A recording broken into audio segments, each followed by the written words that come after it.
Chapter 27. With no greater events than these in the Longbourn family, and otherwise diversified by little beyond the walks to Meryton, sometimes dirty and sometimes cold, did January and February pass away. March was to take Elizabeth to Hunsford. She had not at first thought very seriously of going thither, but Charlotte, she soon found, was depending on the plan, and she gradually learned to consider it herself with greater pleasure as well as greater certainty. Absence had increased her desire of seeing Charlotte again, and weakened her disgust of Mr. Collins. There was novelty in the scheme, and as, with such a mother and such uncompanionable sisters, home could not be faultless, a little change was not unwelcome for its own sake. The journey would moreover give her a peep at Jane, and, in short, as the time drew near, she would have been very sorry for any delay. Everything, however, went on smoothly, and was finally settled according to Charlotte's first sketch. She was to accompany Sir William and his second daughter. The improvement of spending a night in London was added in time, and the plan became perfect as plan could be. The only pain was in leaving her father, who would certainly miss her, and who, when it came to the point, so little liked her going, that he told her to write to him, and almost promised to answer her letter. The farewell between herself and Mr. Wickham was perfectly friendly, on his side even more. His present pursuit could not make him forget that Elizabeth had been the first to excite and to deserve his attention, the first to listen and to pity, the first to be admired, and in his manner of bidding her adieu, wishing her every enjoyment, reminding her of what she was to expect in Lady Catherine de Bourgh, and trusting their opinion of her, their opinion of everybody, would always coincide. There was a solicitude, an interest which she felt must ever attach her to him with a most sincere regard, and she parted from him convinced that, whether married or single, he must always be her model of the amiable and pleasing. Her fellow travellers the next day were not of a kind to make her think him less agreeable. Sir William Lucas, and his daughter Maria, a good-humoured girl, but as empty-headed as himself, had nothing to say that could be worth hearing, and were listened to with about as much delight as the rattle of the chaise. Elizabeth loved absurdities, but she had known Sir William's too long. He could tell her nothing new of the wonders of his presentation and knighthood, and his civilities were worn out, like his information. It was a journey of only 24 miles, and they began it so early as to be in Gracechurch Street by noon. As they drove to Mr. Gardner's door, Jane was at a drawing-room window watching their arrival. When they entered the passage she was there to welcome them, and Elizabeth, looking earnestly in her face, was pleased to see it healthful and lovely as ever. On the stairs were a troop of little boys and girls, whose eagerness for their cousin's appearance would not allow them to wait in the drawing-room, and whose shyness, as they had not seen her for a 12-month, prevented their coming lower. All was joy and kindness. The day passed most pleasantly away, the morning in bustle and shopping, and the evening at one of the theatres. Elizabeth then contrived to sit by her aunt.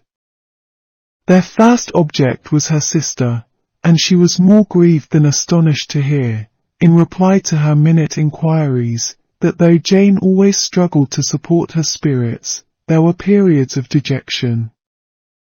It was reasonable, however, to hope that they would not continue long. Mrs. Gardiner gave her the particulars also of Miss Bingley's visit in Gracechurch Street, and repeated conversations occurring at different times between Jane and herself, which proved that the former had, from her heart, given up the acquaintance. Mrs. Gardiner then rallied her niece on Wickham's desertion, and complimented her on bearing it so well. "But my dear Elizabeth," she added, "what sort of girl is Miss King? I should be sorry to think our friend mercenary." "Pray, my dear aunt, what is the difference in matrimonial affairs, between the mercenary and the prudent motive? Where does discretion end, and avarice begin? Last Christmas you were afraid of his marrying me, because it would be imprudent, and now, because he is trying to get a girl with only £10,000, you want to find out that he is mercenary. If you will only tell me what sort of girl Miss King is, I shall know what to think. She is a very good kind of girl, I believe. I know no harm of her. But he paid her not the smallest attention till her grandfather's death made her mistress of this fortune. No, why should he? If it were not allowable for him to gain my affections because I had no money, what occasion could there be for making love to a girl whom he did not care about, and who was equally poor? But there seems an indelicacy in directing his attentions towards her so soon after this event. A man in distressed circumstances has not time for all those elegant decorums which other people may observe. If she does not object to it, why should we? Her not objecting does not justify him. It only shows her being deficient in something herself, sense or feeling. "Well," cried Elizabeth, "have it as you choose. He shall be mercenary, and she shall be foolish." "No, Lizzie, that is what I do not choose. I should be sorry, you know, to think ill of a young man who has lived so long in Derbyshire." "Oh! If that is all, I have a very poor opinion of young men who live in Derbyshire, and their intimate friends who live in Hertfordshire are not much better. I am sick of them all. Thank heaven!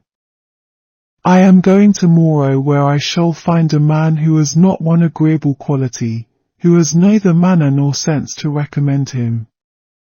Stupid men are the only ones worth knowing, after all. Take care, Lizzie, that speech savours strongly of disappointment."